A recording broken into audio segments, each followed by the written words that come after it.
Good afternoon, good evening, ladies and gentlemen. Welcome to another edition of Walking with Jay. This is actually episode 2. And today I'm not exactly sure what I want to talk about. I'm trying to kill a couple of birds with one stone here. I am, not that I'm about bird violence in any way, shape, or form. I have 4 chickens that are near and dear to me. And yet I do eat Kentucky Fried Chicken, so I'm having a bit of a dilemma here. Anyway, so I'm trying to kill 2 birds with one stone though. And what those 2 birds are is that I'm trying to produce some meaningful content for my YouTube channel. And I'm trying to get a lovely walk in. And that's part of one of the goals that I set in my Facebook group called Habit Stackers. So I'm out here walking. It's a beautiful day here in sunny St. George, Utah, and I'm just going to talk a little bit about some of the things that are on my mind and are important to me at this part of my mental health recovery. And so one of the things that has been really coming to my attention lately is the need for people to work together to end the mental health and substance use crisis in the United States. And it's so easy to say, to place blame and to say that it's someone else's problem, but the bottom line is I believe that it affects everybody in our country. And a lot of reasons that I feel that way. It's just a matter of quality of life, I guess. Anyway, I can edit that part out, probably won't. It's a little glitch in my thinking because I'm trying to get my bearings here on where I'm going. It's probably a lot of wind today. I've been notified that, not notified, but I've been made aware that the video quality on these kind of stinks because of the shaky camera. Can't do anything about that. And the wind, and I can't do anything about that. So wondering if this is even worth doing, but maybe we'll get something out of it, huh? So, okay, mental health in America. I went to a Generations conference, which was a substance use and mental health conference, mostly for clinicians, I think, and so it's for professionals and things like that. And I was really disappointed that there weren't more peer panels involved, with the conference. There was actually one peer panel in the first day that I was thankful that I went to because they speak my language, and so I don't know, for some reason there seems to be a disconnect between the clinical side of things, in other words, doctors and therapists and all of that, and I don't know. See, I feel stupid even saying this because these are just my thoughts, and I know doctors and I know therapists who are doing great work, and who care a lot about people and things like that. So I'm not saying that there's a problem with, anyway, I'm just saying that what I was trying to say was that I wish there would have been more peer involvement in the conference. And I still think that there should be. And that disappointment that I had in that led me to it was kind of nice because it really led me to clarify and maybe crystallize what my thoughts are on what my vision is for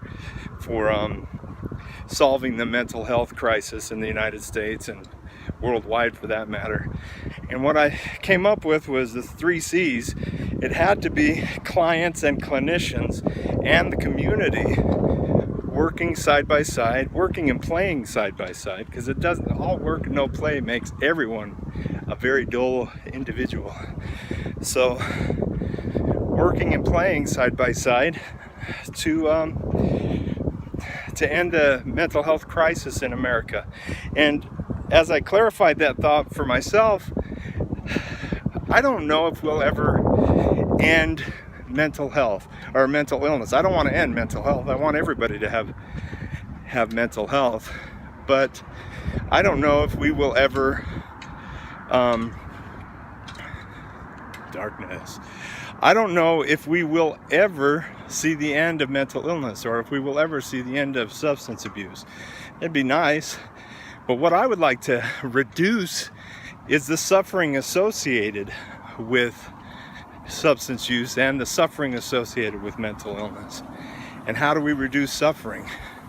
Well, my perspective is that we reduce suffering through relationships, through understanding and through relationships. That's how I make my living as a peer support specialist, is that it's through me sharing my personal story and listening to other people share their personal story that healing happens and an end of suffering happens, or a reduction of suffering. I don't know if we'll ever end suffering either.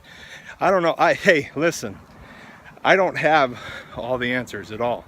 And I'm not pretending that I do have the answers. I just have kind of a vision of what I would like to see happen.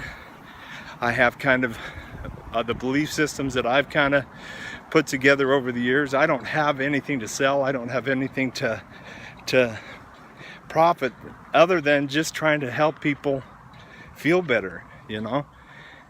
And gosh, anyway, I'm just rambling and kind of ranting. I'm trying to get my walk done today. And I don't know if I'll even post this, because I always feel odd about the things that I'm saying in these videos and such. And I don't know, I'll post it, put it out there and see what people think about it maybe. What was I going to say? Community is important.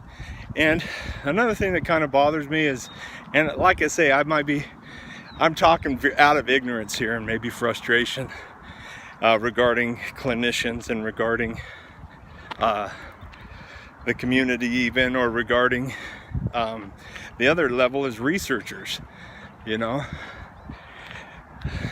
I don't know if researchers in a laboratory, you know, at a university, I'm not trying to slam anybody, that's the whole thing, I'm not trying to, but I just think that they're a little bit removed from the problem that they're trying to study and research and solve. And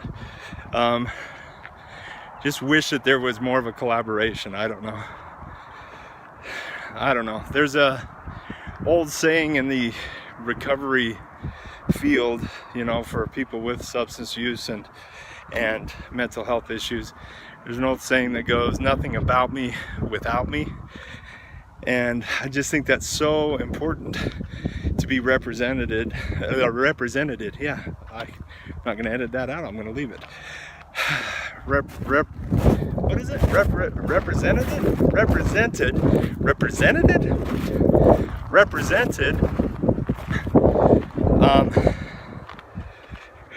to have a seat at the table, you know.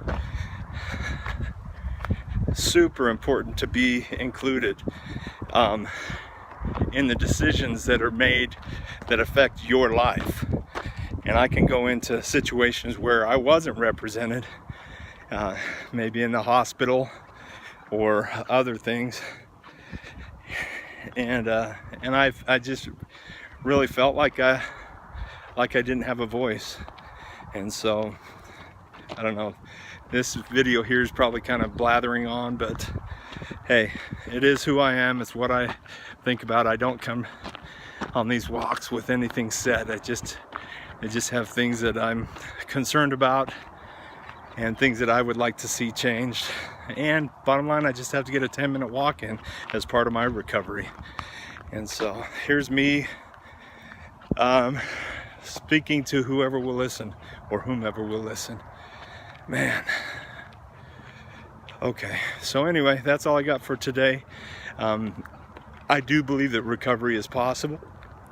I do believe that if we work together everybody working together, we can solve the problems that are facing our country regarding as a result of mental illness and as a result of substance use. A lot of crime involved, a lot of just broken up families and stuff like that. Stuff that I'd like to see ended. And I'm just going to see what I can do to